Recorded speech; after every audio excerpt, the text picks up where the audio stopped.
I was standing in the parking lot of the hospital where I'd worked for 6 years, holding a Get Well card I'd bought for my dad, and a voicemail I couldn't bring myself to delete. My brother's voice on that recording said, "Don't bother coming, Renee. We've got it handled." And by we, he meant himself. The same brother who hadn't written our parents a single check in 4 years. The same man who'd been smiling in every family photo, accepting every thank you, every toast, every "Tyler's such a good son" asterisk. While I sat quietly in Denver, watching $1,400 leave my account every single month, I almost didn't go to that birthday dinner. I almost let him win again. But before I tell you what happened when I walked through that door, if this story hits close to home for you, please take a moment to like and subscribe, and drop a comment telling me where you're watching from. I genuinely love knowing. Now let me take you back to the beginning. My name is Renee Calloway. I'm 29 years old. I grew up in a small town called Millport, Tennessee. Population maybe 6,000 if you counted the dogs. My dad, Carl, drove a delivery truck for 30 years. My mom, Sandra, did alterations out of the back bedroom, hemming prom dresses and bridesmaid gowns for half the county. And my brother, Tyler, 4 years older, louder than a thunderstorm, and the center of every single room he walked into. I don't say that to be mean. I say it because it's just true. Tyler was the kind of kid who got a standing ovation for showing up. He played football for 2 seasons and quit, and people still talked about him like he was headed to the NFL. He got a business degree from a state school, moved back home for a year, worked at his buddy's car dealership, and every Sunday dinner, Dad would say, "That boy's going places." I got a nursing degree from a harder school, graduated with honors, accepted a position at a level 1 trauma center in Nashville. And when I told Dad at dinner, he said, "Good, now maybe you'll stop worrying us." That was the whole conversation. I was the one who cleared the table while Tyler told stories.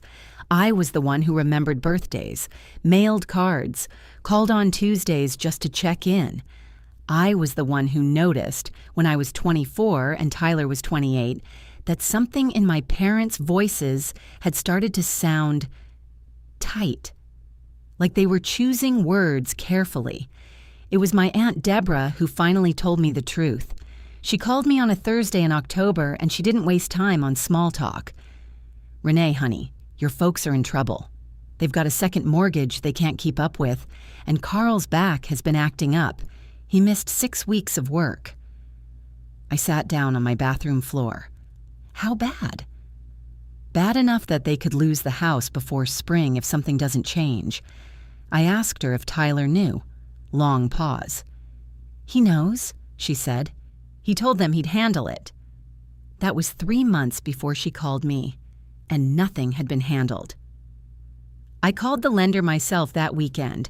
I'd only been at the hospital for 2 years, but I was pulling good hours, picking up extra shifts in the ICU, and I had a budget that was tight but workable, if I made some adjustments. $1,400 a month. That's what it took to keep them current.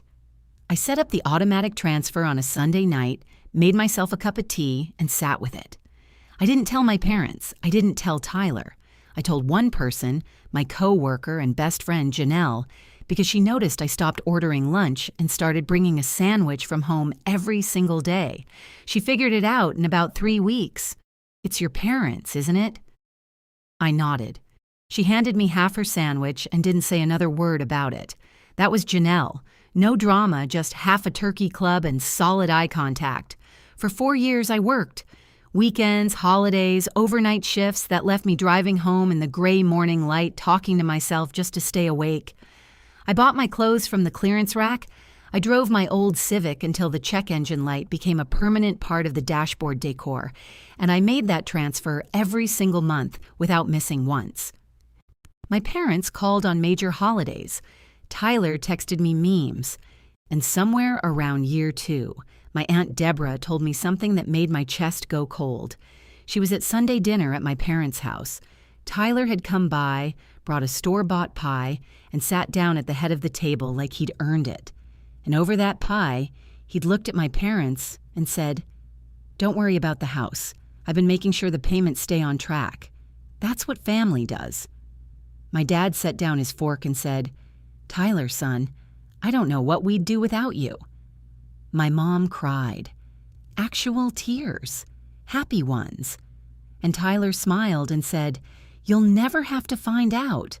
$1,400 every month from my account. And my brother was sitting in their dining room collecting the credit like he'd earned it.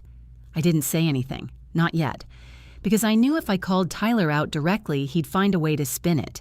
He always did. Tyler could lose an argument and walk away looking like the victim. It was a gift, honestly, a terrible one. So I waited, and I kept paying, and I kept listening to Deborah's updates, quietly, carefully, building the clearest picture I could. The birthday dinner was my mom's 65th. Tyler organized it. Big party, family, friends, a rented room at the Millport Grange Hall with a banner and a slideshow. He sent out the invitations and apparently somehow forgot my address. I found out through Deborah, who was genuinely confused when she asked if I'd gotten mine. I hadn't. I thought about not going. I really did. I sat with it for 2 weeks. Part of me said, "Let it go, Renee, you know how he is."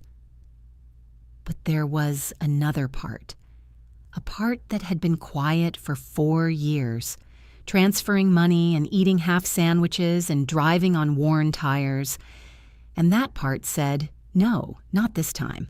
I bought my mom a gift. I wrapped it in pale blue paper with a white ribbon. Inside was a handwritten letter and a printed bank statement. 4 years of transfers, $147,200, with a note that said, "This is what I've been doing while someone else got the standing ovation. Happy birthday, Mom. I love you." I drove 8 hours to Millport. I walked into that Grange Hall in the middle of Tyler's toast. He saw me first. Something moved across his face. Fast. Surprise, then calculation, then that easy Tyler smile. "Renee, you made it. I wasn't sure you'd—" "I drove 8 hours," I said. "Sit down, Tyler." The room went quiet in that slow, uncomfortable way rooms do when something real is about to happen. I walked over to my mom. She looked beautiful, 65 and nervous, her eyes going back and forth between me and my brother. I handed her the gift. "Open it," I said quietly. "Please." She hesitated. She looked at Tyler. He shrugged with that smile still on, the one that said, "I'm not worried. I always win this." Mom opened the envelope. She read the letter first. I watched her face change, the way faces change when something they thought was true turns out to have been a lie the whole time. Not dramatic, just still. Very, very still. Then she looked at the bank statement. The room was so quiet I could hear the parking lot outside. "Tyler," my dad said. His voice was different, flat, like a door closing. Tyler started talking. He was good at it, he always had been, and he launched into this explanation about how he'd been helping coordinate the payments, how he'd been involved, how Renee knew, she'd always known, we were working together. "No," I said. Just that one word. Tyler looked at me, and for the first time in my entire life, I watched my brother not have an answer. Dad stood up. He didn't yell. Gerald Calloway was not a man who yelled. He just looked at Tyler with those tired delivery truck eyes and said, "Get your keys, son. We're not doing this here." Tyler left. Just like that, the air in the room changed. My mom held that bank statement for a long time. Then she got up, walked over to me, and wrapped both arms around me without saying a single word. She's a small woman, my mom. She smells like fabric softener and the hand lotion she keeps by the sewing machine. I stood there in the middle of the Grange Hall and let her hold me, and I thought about every Sunday transfer, every overtime shift, every clearance rack sweater, and I didn't cry, but I wanted to. "I didn't know," she said finally. "I know, Mom." "Why didn't you tell us?" And I thought about that. I'd turned it over in my head 100 times. "Because I wasn't doing it for credit," I said. "I was doing it because you're my parents, and I didn't want to make it a competition." She pulled back and looked at me. "We should have seen you," she said, "long before tonight." Those 5 words. They landed somewhere I hadn't expected. Not like a relief, exactly. More like setting down something heavy you didn't realize you'd been carrying in both hands the whole time. Tyler called me 2 days later. I let it go to voicemail. His message was a long, winding explanation about how he'd meant to make payments, how he'd been going through a hard time, how I was making him look bad in front of the family. I listened to it once. Then I deleted it. Dad called me that same night. He talked for 40 minutes. He told me about going to the lender himself, getting the full account history, seeing every transfer with my name attached. He told me he sat in his truck in that parking lot for 20 minutes before he could drive home. He said, "I don't know how to make this right, Renee, but I'm going to spend however long it takes trying." It wasn't everything, but it was honest. And from Carl Calloway, honest was more than I'd gotten in a long time.